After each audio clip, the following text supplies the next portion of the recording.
அகிலத்தின் அன்பான சொந்தங்களுக்கு இணைய வணக்கம். மீண்டும் காலையின் ஊடாக இணைந்திருக்கின்றோம். ஈரான் அமெரிக்கா இடையிலான முருகல் அதிகரித்துள்ள சூழ்நிலையில் ஸ்டேல் அமெரிக்காவின் பேரில் ஈரான் மீது தாக்குதல் நடத்தியுள்ளார்களா? இதற்கு ஈரான் எவ்வாறான பதிலடியை கொடுக்கப் போகின்றார்கள் என்பதெல்லாம் ஒரு பரபரப்பான தகவலாக தற்போது வெளியாக இருக்கிறது. அயதுல்லா அல் கமேனியின் மரணத்தில் கலந்து கொண்ட ஈரானியர்கள் பலர் சமாதான பேச்சுவார்த்தைகளை நிறுத்திவிட்டு ஈரான் அமெரிக்கா மீது முழு அளவிலான தாக்குதலை நடத்த வேண்டும் என புதிய கோரிக்கைகளை விடுத்துள்ளமை ஈரானுக்கு சிக்கலாக மாறியிருக்கின்றது. லெபனான் முனையில் மீண்டும் ஹிஸ்புல்லா இஸ்ரேலிய இராணுவத்தினரிடையான மோதல் உக்கிரமடைந்திருக்கின்றது. இது சார்ந்து வெளியாக இருக்கக்கூடிய பிந்திய மிக முக்கியமான செய்திகளை இந்த காணொலியில் பார்க்கலாம். அமெரிக்க அதிபர் டொனால்ட் ட்ரம்ப் இன்றைய தினம் ஒரு விடயத்தை குறிப்பிடுகின்றார். ஏற்கனவே அவர் அக்சியோஸ் பத்திரிகையிடம் இதை தெரிவித்திருந்தாலும் கூட அவர் பேச்சுவாக்கில் இப்படியான விடயங்களை கூறுவது ஒரு வளமையான விடயம். ஆனால் இன்றைய தினம் மீண்டும் ஈரானுடன் நாங்கள் செய்து கொண்ட சமாதான ஒப்பந்தம் முற்றாக முறிந்துவிட்டது, இருந்த போதிலும் பேச்சுவார்த்தைக்கு நாங்கள் தயாராக இருக்கின்றோம் என டொனால்ட் ட்ரம்ப் இன்று வெள்ளை மாளிகையில் ஊடகங்களில் சந்திக்கும் போது ஒரு செய்தியை தெரிவித்திருக்கின்றார். ஏற்கனவே சமாதான பேச்சுவார்த்தைகள் நடத்தி பல கட்ட பேச்சுவார்த்தைகள் பாகிஸ்தானில் நடைபெற்று, கத்தாரில் நடைபெற்று, சுவிட்சர்லாந்தில் நடைபெற்று ஒரு ஒப்பந்தம் கச்சாத்திடப்படுகின்றது. அந்த ஒப்பந்தம் கச்சாத்திடப்பட்ட நாளில் கூட தன்னுடைய 80வது பிறந்த தினத்திலே அந்த ஒப்பந்தம் கச்சாத்திடப்பட்டது. ஏதோ ஒரு மிகப்பெரிய வெற்றி என்றெல்லாம் ட்ரம்ப் உலகாக இங்கிதமடைந்திருந்தார். ஆனால் எந்த ஒப்பந்தத்தை எட்டுவதற்காக 2-3 மாதங்கள் தொடர்ச்சியாக பல நாடுகளின் மத்தியஸ்தர்களின் ஏற்பாட்டில் பேச்சுவார்த்தை நடத்தினார்களோ அந்த ஒப்பந்தத்தை சாதாரணமாகவே ட்ரம்ப் இது முறிவடைந்து விட்டது, ஆனால் மீண்டும் பேச்சுவார்த்தை நடத்த தயாராக இருக்கின்றோம் என்று கூறியிருப்பது எவ்வாறான அரசியல் என்பது பலருக்கு புரியாத புதிராகத்தான் இருக்கின்றது. ஏனெனில் பேச்சுவார்த்தை நடத்துகின்றார்கள், பல கட்ட பேச்சுவார்த்தைக்கு பின்னர் இந்த ஒப்பந்தம், அந்த ஒப்பந்தத்தை தூக்கி வீசிவிட்டு மீண்டும் பேச்சுவார்த்தை நடத்தப் போகின்றோம். இது எல்லோரையும் முட்டாளாக ட்ரம்ப் நினைத்து கொண்டிருக்கின்றாரா என்றுதான் என்ன தோன்றுகின்றது. இதை பேசக்கூடிய எங்களுக்கும் சரி, பார்த்து கொண்டிருக்கக்கூடிய உங்களுக்கும் சரி, ட்ரம்பினுடைய நகர்வுகள் மிகப்பெரிய புதிராக இருக்கின்றது. நடைபெற்ற பேச்சுவார்த்தை ஒப்பந்தத்தை தான் முறித்து விட்டாராம். இனி ஈரானுடன் நடைமுறைக்கு கொண்டு வந்த ஒப்பந்தம் அமுலில் இருக்காது, ஆனால் மீண்டும் பேச்சுவார்த்தை நடத்தப் போகின்றோம். இது எவ்வாறான ஒரு பைத்தியக்காரத்தனமான பேச்சு என்பதை இதை பார்த்து கொண்டிருக்கக்கூடிய நண்பர்கள் தான் கூற வேண்டும். இந்த நிலையில் தான் ஒருபுறம் பேச்சுவார்த்தைக்கு ஈரான் தயாராக இருக்கின்றது, நாங்கள் பேச்சுவார்த்தை நடத்தப் போகின்றோம் என்று கூறும் ட்ரம்ப் மறுமுறத்தில் இன்னொரு விடயத்தையும் குறிப்பிடுகின்றார். ஈரான் என்னை கொலை செய்வதற்கு தீர்மானித்து விட்டார்கள், அவ்வாறு ஈரான் என்னை கொலை செய்து விட்டால் ஈரான் என்ற நாட்டையே அழித்து விட வேண்டும் என நான் அமெரிக்க இராணுவத்திற்கு உத்தரவு பிறப்பித்திருக்கின்றேன் என்று வேறு செய்தி வேறு.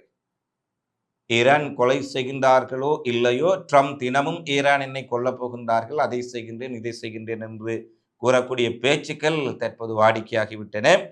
இந்த நிலையில்தான் அமெரிக்கா ஆயிரக்கணக்கான ஏவுகணைகளை ஈரானை நோக்கி நிலைநிறுத்தி இருப்பதாகவும், ஈரானின் முக்கிய இலக்குகளை தாக்கி அளித்து ஈரானை மண்டியிட செய்வதற்கு எங்கள் இராணுவம் தயார் நிலையில் இருப்பதாக ட்ரம்ப் தெரிவித்த கருத்துக்களுக்கு இன்று ஈரானுடைய சபாநாயகர் முகமது கலிபா அவர்கள் ஒரு வீடியோ பதிவை வெளியிட்டிருக்கின்றார்.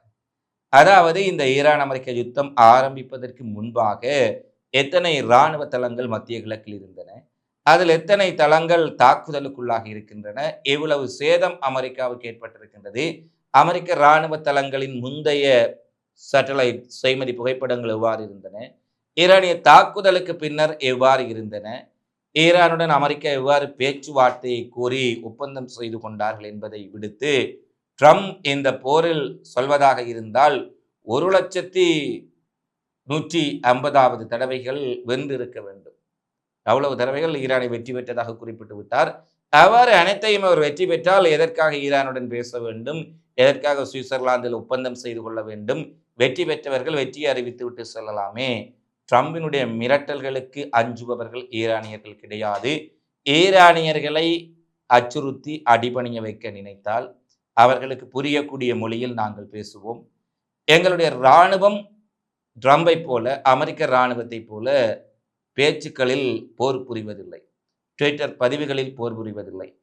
போர் எவ்வாறு இருக்கும் என்பதை நாங்கள் போர்க்களத்தில் காண்பிப்போம் என்று ஒரு மிக கடுமையான எச்சரிக்கையை ஈரான் குறிப்பிட்டிருக்கின்றார்கள்.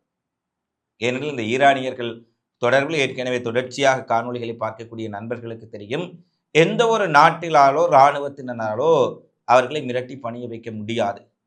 இந்த அரபுலகத்திலும் சரி, இன்றைய உலக நாடுகளிலுமே எந்த ஒரு வல்லரசாக இருந்தாலும் எதிர்த்து நிற்கக்கூடிய வியூகமும் அத்தனை மக்களுடைய ஆதரவும் ஈரானுக்கு இருக்கின்றது. அமெரிக்கா சொன்னதைப் போல இந்த யுத்தத்துக்கு எதிராக மக்களோ அல்லது அங்கு இருக்கக்கூடிய இஸ்லாமிய குடியரசின் ஆட்சிக்கு எதிராகவும் மக்களோ கிடையாது. அவர்கள் தெளிவான ஒரு செய்தியை குறிப்பிட்டு விட்டார்கள். அங்கிருக்கும் ஆட்சியாளர்களே அமெரிக்காவுடன் சமாதானமாக போக நினைத்தாலும் கூட எங்கள் தலைவர் கமேனிக்காக படுகொலைக்கு பழி வாங்க வேண்டும், நாங்கள் எங்கள் உயிரை தியாகம் செய்வதற்கு ஒரு ஈரான் குடிமகனும் தயாராக இருக்கின்றார் என கோடிக்கணக்கான ஈரான் மக்கள் கூறிக்கொண்டிருக்கும் சூழ்நிலையில் ஒரு போர் ஏற்பட்டால் ஈரான் நிச்சயமாக முழுமையாக இந்த போரை எதிர்கொள்வதற்கு ஆயுதங்கள் மட்டுமல்ல, அங்கு இருக்கக்கூடிய ஈரான் மக்களும் தயார் நிலையில் இருப்பதை பார்க்கக்கூடியதாக இருக்கின்றது. எனவே ட்ரம்பினுடைய மிரட்டல், உருட்டல், வெருட்டல் எதுவுமே ஈரானிடம் பலிக்காது என்பதை மீண்டும் மீண்டும் அங்கிருக்கும் சம்பவங்கள் நினைவுபடுத்தி கொண்டிருக்கின்றன. அமெரிக்கா ஈரானிடையே இந்த பதற்றங்களுக்கு மத்தியில் இன்றைய தினம் கார்முஸ் நீரிணை வெறிச்சோடி போய்விட்டது. 2-3 தினங்களுக்கு முன்பு கார்முஸ் நீரிணையை மூடுவதாக ஈரான் அறிவித்தாலும் கூட ஓரளவுக்கு பல நாடுகளினுடைய கப்பல்களை அவர்கள் விடுவித்துக் கொண்டிருந்தார்கள். பல அரபுலக நாடுகளுடைய கப்பல், இந்தியாவினுடைய கப்பல், சீனாவினுடைய கப்பல் என பல, பங்களாதேசனுடைய கப்பல் என பல கப்பல்கள் கார்முஸினூடாக சென்று கொண்டிருந்தன. ஆனால் நேற்றைய தினம் ஈரானை குறிவைத்து நாங்கள் ஏவுகணைகளை நிறுத்தி இருக்கின்றோம் என்று அமெரிக்க அதிபர் ட்ரம்ப் குறிப்பிட்ட பின்னர் ஈரான் முற்றாக கார்முஸ் நீரிணையை மூடிவிட்டார்கள். இன்றைய தினம், அதாவது ஜூலை 11 இன்றைய நாளின்படி எந்த ஒரு கப்பலும் இன்று காலையிலிருந்து கார்முஸ் நீரிணை வழியாக செல்லவில்லை என்பதை கப்பல் கடல் கண்காணிப்பு நிறுவனம் வெளியிட்டிருக்கின்றார்கள். இன்னும் சில நாட்களுக்கு இந்த கார்முஸ் நீரிணையினூடான கப்பல் போக்குவரத்து தடுக்கப்பட்டால் கச்சா எண்ணெயின் விலை மீண்டும் உயர்ந்துவிடும், பங்கு சந்தைகள் சரிந்துவிடும், உலக பொருளாதாரம் சிக்கலான ஒரு நிலையை நோக்கி சென்றுவிடும் என்பதுதான் இங்கே மிக கவலைக்குரிய விடயமாக இருக்கின்றது. அடுத்து நேற்றைய காணொலியில் ஒரு விடயத்தை நாங்கள் பேசியிருந்தோம். ஈரான் மீது 2வது நாளாக பந்தர் அப்பாஸ் துறைமுகம் மீது நடத்தப்பட்ட தாக்குதல், புஷேத் அணு உலை மீது நடத்தப்பட்ட தாக்குதலை அமெரிக்கா நடத்தவில்லை என்பதை தெரிவித்திருந்தார்கள்.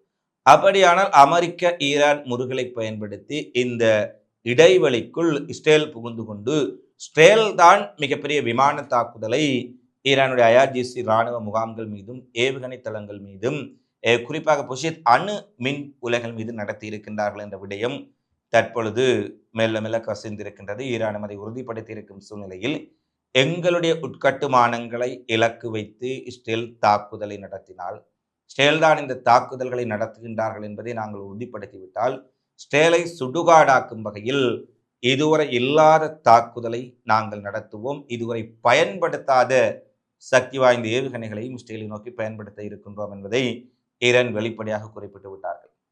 அது மட்டுமல்ல, ஈரானினுடைய சபாநாயகர் இவ்வாறு குறிப்பிட ஈரானுடைய IRGC தளபதி குறிப்பிடுகின்றார், எங்களுடைய விரல் நுனிகள் துப்பாக்கிகளின் மேல் தான் இருக்கின்றன. இஸ்ரேல் ஏதாவது தவறான கணக்கீடுகளை செய்தால் நூற்றுக்கணக்கான ஆயிரக்கணக்கான ஏவுகணைகள் இம்முறை இஸ்ரேலுக்குள் பாய்வதற்கு தயாராக இருக்கின்றன. இதற்கு முன்பைய தாக்குதல்களைப் போல நாங்கள் அறிவித்துவிட்டு தாக்குதல்களை நீ நடத்தப் போவதில்லை. இதற்கு முன்பெல்லாம் இஸ்ரேல் மீது ஈரான் தாக்குதலை நடத்தும் போது தெரியும், true promise 1, true promise 2, true promise 3 என சில மணி நேரங்களுக்கு முன்பே அறிவிப்பு கொடுத்துவிட்டு இஸ்ரேலியர்கள் எனவர்களும் பங்கர்களுக்குள்ளும் பதுங்கு குழிகளுக்குள்ளும் பாதுகாப்பு அறைகளுக்குள்ளும் சென்று பதுங்குவதற்கு அனுமதி அளித்த பின்னர் தான் அவர்களுடைய ட்ரூ ப்ராமிஸ் தாக்குதல் நடவடிக்கைகள், ஏவுகணை அலைகள் ஒவ்வொன்றாக ஏவப்படும். இதன் காரணமாக இஸ்ரேலினுடைய உட்கட்டுமானங்கள் மிகப்பெரிய அளவில் சேதப்படுத்தப்பட்டாலும் இஸ்ரேலியர்களின் உயிரிழப்புகள் குறைக்கப்பட்டன. ஆனால் இம்முறை அந்த பேச்சுக்கள் கிடையாது, எந்த அறிவிப்புகளும் கிடையாது.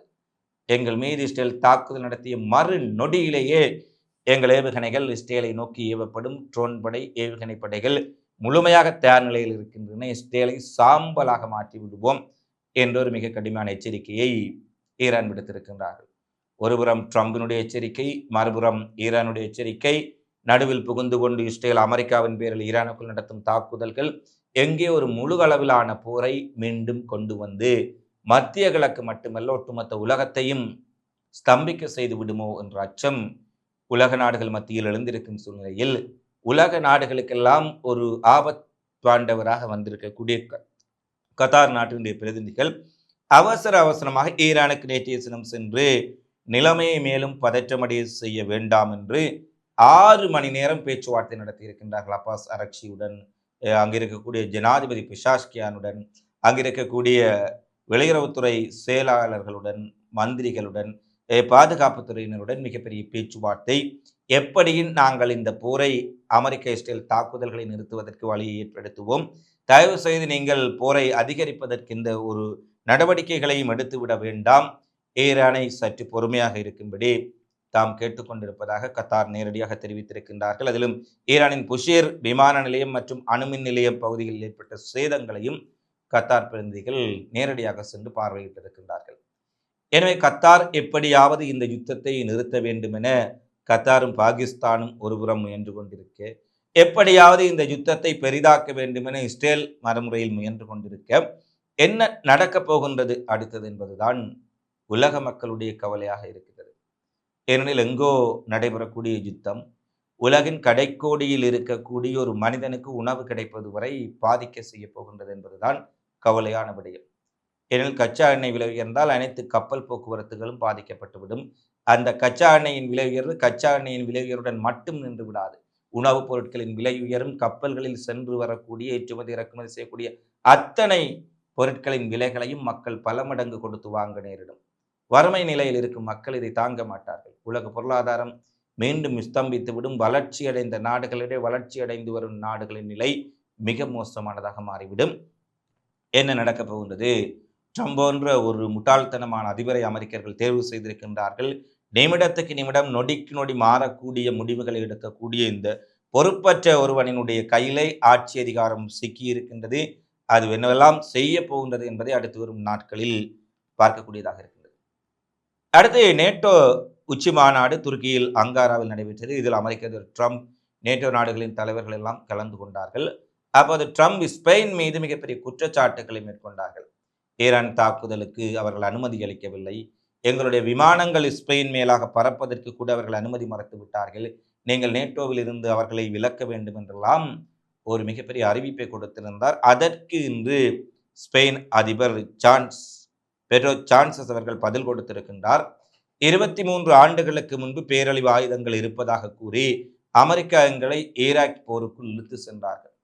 ஆனால் ஈராக் போரின் முடிவில் என்ன நடந்தது, அங்கு பேரழிவு ஆயுதங்கள் இருந்தனவா என்பதை நாங்கள் அனைவரும் அறிந்திருக்கின்றோம். அதன் பின்னர் ஈராக்கினுடைய நிலை என்னவாக மாறியது, ஆபத்தான ஈராக் அந்த பிராந்தியத்துக்கு எப்படியான ஒரு நிலைமை ஏற்படுத்தியது என்பதை நாங்கள் முற்றாக உணர்ந்திருந்தோம்.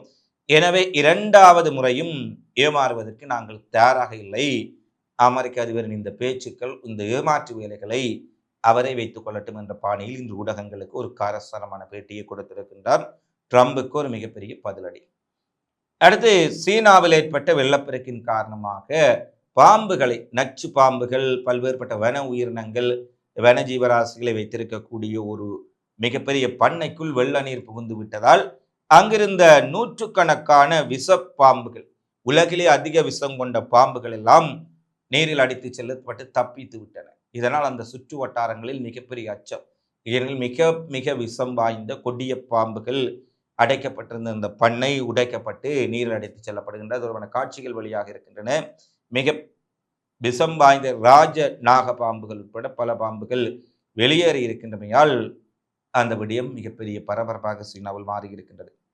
கால்பந்து உலக போட்டிகளில் அர்ஜென்டினாவுடன் எகிப்து அணி தோல்வி அடைந்த போதிலும் இந்த தோல்வி திட்டமிட்ட சதி எனவும் FIFA அமைப்பும் அங்கிருக்கும் நடுவர்களும் திட்டமிட்ட வகையில் அர்ஜென்டினாவை வெற்றியடைய செய்வதற்காக இத்தை தோல்வியடைய செய்திருக்கின்றார்கள்.